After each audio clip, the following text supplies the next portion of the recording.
Olá meus caros, sejam todos bem-vindos ao meu canal. Eu sou Rafael Adilson e no vídeo de hoje eu estarei falando a vocês como manter o foco na hora de estudar. E caso vocês ainda não tenham assistido meu último vídeo, o qual eu falei como se organizar para estudar do zero, vou deixar um card desse lado aqui ou desse, eu não sei onde vai estar aparecendo, mas se vocês ainda não viram, assistam lá. Então vamos lá. Antes de dar essas dicas, eu quero explicar a vocês como que o nosso cérebro funciona para manter o foco. Porque o nosso cérebro, ele é o responsável por dar essa capacidade de focar em algumas atividades. Então vamos lá. O nosso cérebro, ele basicamente se resume a impulsos elétricos. E o nosso cérebro, ele é composto de bilhões de neurônios que transmitem esses impulsos elétricos. E quando começamos a focar em alguma atividade, vai gerar uma corrente elétrica passando por uma coisa chamada estrada neural, né? Estrada neural porque é um conjunto de neurônios, lembrando lá das aulas de biologia, né? O neurônio, ele tem três partes básicas, né? Que são os dendritos, o corpo celular onde fica o núcleo e o axônio, né? Que é revestido pelaquela bainha de melanina, que é percorrido o impulso elétrico, né? Então, o finalzinho do axônio, ele se junta com outro neurônio a partir da conexão entre o final do axônio e a partezinha dos dendritos, né? Que são como se fosse raizinhas assim, e forma essa estrada neural. Nessa estrada neural com mielina, vai ocorrer esses impulsos elétricos. Então, quando estamos focados, o nosso cérebro tem essa sinapse neural, né,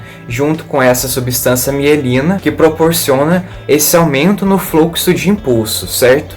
Só que quando a gente acaba se desligando ou a gente deixa de manter o foco, essa estrada neural ela é rompida. Então temos que gastar energia para voltar ao foco do zero. E isso ocorre porque o nosso cérebro ele foi programado para fazer 3 atividades. E essas atividades são básicas, né? Que é simplesmente comer, dormir e reproduzir. Então quando estamos gastando energia com outra forma, o nosso cérebro vai tender a poupar energia. Então isso acaba que o fato da gente não conseguir focar é algo até natural, mas que devemos trabalhar nisso. O outro fator é a dopamina. Ela é um neurotransmissor que faz com que sentimos prazer. Então vamos supor, você pegou alguma coisa mais complicada para estudar. Então o seu cérebro ele não vai sentir prazer nisso porque ele sabe que é alguma atividade complexa.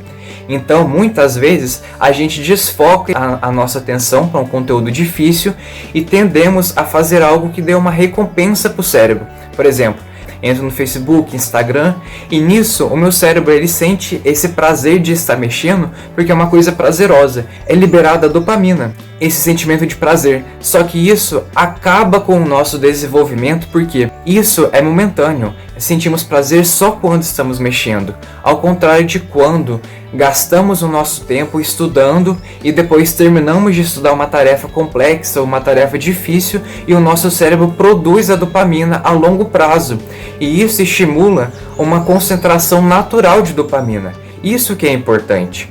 Fazemos uma tarefa complexa e gastamos um tempo para isso e ao final a gente pode dizer: putz, olha, a tarefa é difícil, mas eu consegui. E isso é muito estimulante para fazermos mais atividades difíceis. E já que eu falei nisso, o primeiro conselho é isso. Conselho número 1, regime de dopamina. Nossa, mas o que eu quero dizer com isso? É o seguinte, se o nosso cérebro está adaptado a conseguir dopamina de forma fácil, de forma instantânea, como eu falei, que é o caso de mexer em rede social, isso vai estar fazendo com que o seu cérebro vicie nessa forma instantânea. É como se fosse uma droga mesmo para viciar o cérebro. E nisso a gente não consegue mais fazer uma tarefa complexa para gerar dopamina só depois de concluirmos essa atividade complexa, porque o nosso cérebro está preso em algo instantâneo, em algo momentâneo. Então a primeira coisa a se fazer é um regime de dopamina. E isso você começa evitando as distrações. Distrações que sejam rede social, YouTube, essas coisas que geram prazer instantâneo, porque o nosso cérebro ele vicia nisso e ele vai sentir mais dificuldade em realizar tarefas complexas. O outro conselho que eu achei fundamental, principalmente para pessoas ansiosas como eu, é o seguinte: eu possuía uma folha mesmo de caderno, uma folha avulsa, e eu fazia anotações sobre tudo que eu estava pensando. Por quê? Vinha muitos pensamentos na hora que eu estava estudando, sei lá. Então era muita coisa que eu tinha que pensar. Então o que eu fiz? Eu pegava uma folha normal e escrevia tudo aquilo que eu estava pensando. E isso, de certa forma, fazia com que eu não precisasse gastar minha energia para pensar nisso, porque eu tinha certeza que eu não iria esquecer porque já estava preso em algo fixo. Então, essa folha para anotar esses pensamentos é de extrema importância para você dar uma aliviada na sua mente e conseguir focar naquilo que é mais importante. O outro conselho, a meditação e o exercício físico. Bom, mas primeiro, eu não gostava de meditar. O que eu gostava de fazer? Eu simplesmente pegava o momento que eu estava sozinho em casa, em silêncio, e simplesmente sentava no chão mesmo, num tapetinho, ficava com a postura reta e focava no som da minha respiração, somente nisso. Eu começava inspirando mais forte e depois eu iria amenizando ao longo da meditação, até chegar naquele estado de calma e aquele estado de desligamento. E também as atividades físicas, eu nunca fui fã de praticar esporte tão hardcore, essas coisas, sabe? Mas eu tenho o costume de sair para caminhar e às vezes pedalar também. E eu acho isso muito importante, principalmente para a gente gastar uma energia que está no nosso corpo, principalmente se você fica muito tempo sentado, sabe?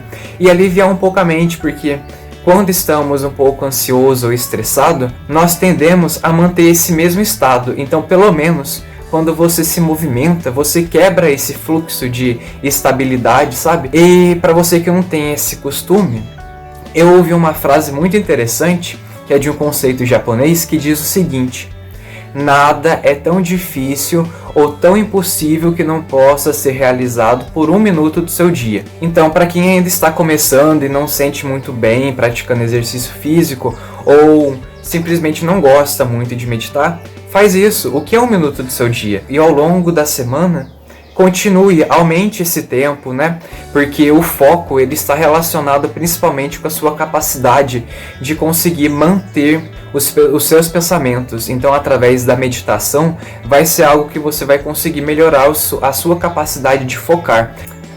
E a última dica é chamado sons binaurais.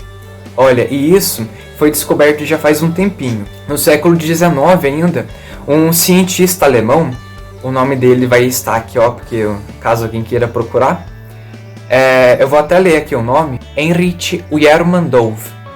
Desculpa a pronúncia, viu? Não sei se o nome dele se pronuncia dessa forma, mas ele descobriu o seguinte, que quando escutamos sons de frequências diferentes, em cada ouvido no caso, por isso que se chama binaurais, o nosso cérebro ele é capaz de fazer uma junção dessas ondas e sincronizar os sons, fazendo também que sincronize o hemisfério direito do cérebro com o hemisfério esquerdo.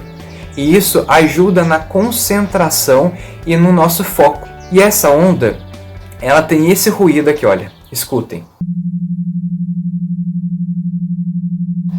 E para quem queira estudar ouvindo esse áudio, eu vou deixar aqui na descrição do vídeo o link para vocês acessarem esse áudio. Ele está em formato de vídeo no próprio YouTube e caso vocês queiram estudar junto com esse áudio, é interessante vocês usarem o fone de ouvido para conseguir ouvir de forma melhor. Então, pessoal, obrigado por terem escutado e estarem até aqui. E se vocês acharem essas dicas úteis, eu peço que compartilhe com os amigos, compartilhe com os colegas, se inscrevam também no canal e vejo vocês no próximo vídeo. Lembrando que estamos juntos nessa caminhada de estudos.